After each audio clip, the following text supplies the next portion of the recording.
చూసిన తెలంగాణ ఎక్సైజ్ శాఖలో వేధింపుల వ్యవహారం కలకలం రేపుతోంది. ఉన్నతాధికారి వేధింపులతో ఓ ఉద్యోగి రాజీనామా చేయడం ఇప్పుడు చర్చనీయాంశంగా మారింది.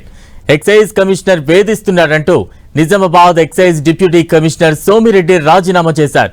ఎక్సైజ్ శాఖలో పని చేయలేనంటూ లెటర్ రాశారు.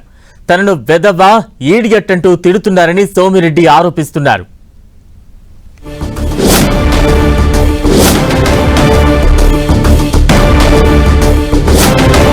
ఈ వేధింపులకు సంబంధించి మరింత అప్డేట్స్ అందించేందుకు మా ప్రతినిధి కరుణాకర్ సిద్ధంగా ఉన్నారు. Karunakar, Balaram, Nizamabad division deputy commissioner Somireddy రాసిన లేఖ ఇప్పుడు ఎక్సైజ్ శాఖలోనే కాకుండా ప్రభుత్వ వర్గాల్లో పెద్ద ఎత్తున కలకలం రేపుతున్న పరిస్థితిని మనం చూస్తున్నాం. సోమిరెడ్డి సుదీర్ఘంగా ఎక్సైజ్ శాఖ ఉన్నతాధికారులకు, తన సహోద్యోగులకు అడ్రస్ చేస్తూ ఒక లేఖ రాశారు.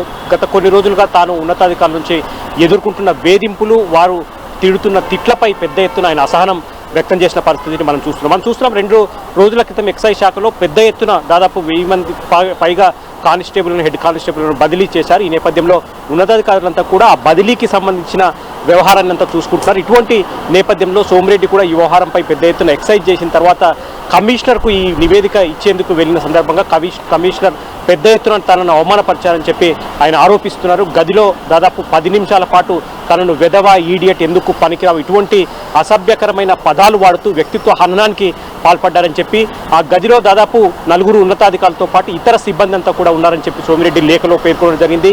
వాళ్ళందరి ముందు తాను చేయని తప్పుకు అన్యాయంగా తనను దూషించడంతో పెద్ద ఎత్తున ఆయన మానసిక సంక్షోభకు అనుభవించినట్లు కూడా లేఖలో పేర్కొనడం జరిగింది. కాబట్టి ఉన్నతాధికారుల తీరు కావచ్చు, ప్రధానంగా ఎక్సైజ్ కమిషనర్ తన వ్యక్తిత్వ హననానికి పాల్పడడం, తనను అకారణంగా తిట్టడం, 4 ముందు తనను దూషించడం పట్ల పెద్ద మానసిక క్షోభకు గురైనట్టు తెలుస్తోంది. ఈ నేపథ్యంలోనే ఆయన సుదీర్ఘమైన లేఖ రాస్తూ ఇక ఈ ఉద్యోగం చేయలేనని చెప్పి ఆయన తేల్చి చెప్పారు. ఉద్యోగానికి రాజీనామా చేస్తూ ప్రకటించడం మాత్రం ఇటు ఎక్సైజ్ శాఖలో, ప్రభుత్వ వర్గాల్లో పెద్ద ఎత్తున చర్చనీయాంశం అవుతున్న పరిస్థితిని మనం చూస్తున్నాం. బలరాం, కనుకంటే ఈ ఆరోపణలు ఎదుర్కొంటున్న ఈ ఉన్నతాధికారి ఎవరైతే ఉన్నారో ఆయనపై గతంలో ఏమైనా ఆరోపణలు ఉన్నాయా? ఈయన వ్యవహార శైలి ఏ రకంగా ఉంటుంది?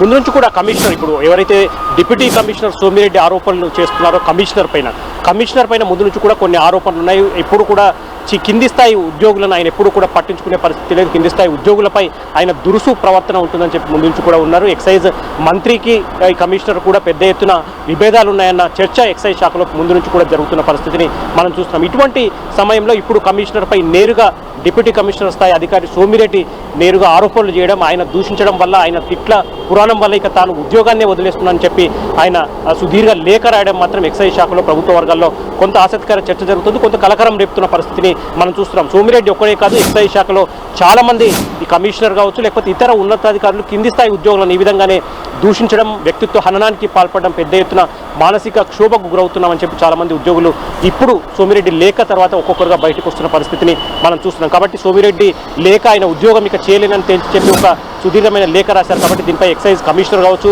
లేకపోతే ఎక్సైజ్ శాఖ మంత్రి జూపల్లి కృష్ణారావు కావచ్చు, ఉన్నతాధికారులు ఎట్లా స్పందిస్తారు, ప్రభుత్వం దీనిపై ఎట్లా స్పందిస్తుంది అన్నది కొంత ప్రభుత్వ వర్గాల్లో ఆసక్తి నెలకొన్న పరిస్థితిని మనం చూస్తున్నాం. Balaram, right, thank you Karunakar.